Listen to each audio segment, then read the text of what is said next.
My name is Officer David Rhoads. I'm with the Manteo Police Department. I've been with the department for about 5 years. I am a patrol officer / canine officer. My canine partner is Hardy. He is a yellow lab. So we've officially been together since September of 2022. The way to become a canine officer, first you have to have a desire to do so. I've always wanted to be a canine officer. For the handler, that's the big thing. You got to show that interest and desire. For the canine, a little different. They usually breed them from a young age, start with basic obedience commands.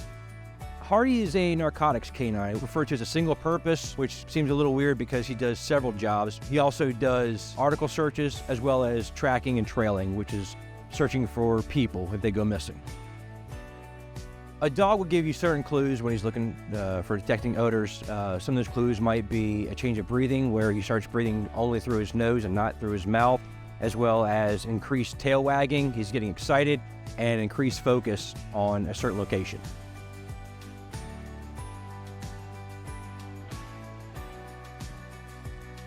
A regular patrol vehicle is going to have, you call it the cage in the back, usually reserved for people we arrest. In my vehicle, the entire back seat is basically the kennel for Canine Hardy. It's wide open, it's got a hard rubber mat in there, and I've also included a sleeping pad for him, make it just a little bit more comfortable. So he's got the entire back to himself.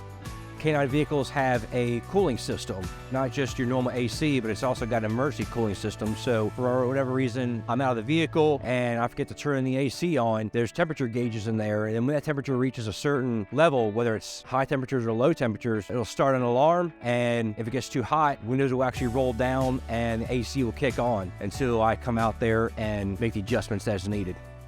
Manteo is very big on community-oriented policing. We'll go and be involved in all the events around town, whether it's parades.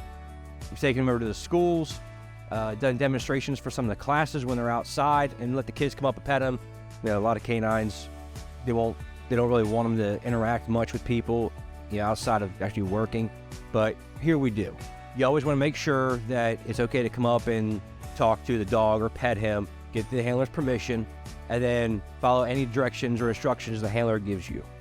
So when Hardy's at home, we have another dog at the house. Those two just run each other ragged. Either my wife or I will take dogs for a walk, just take them to the parks, run them around. Try not to do any real work or training at home, because when he's at home, he's a family member, more of a pet at the house.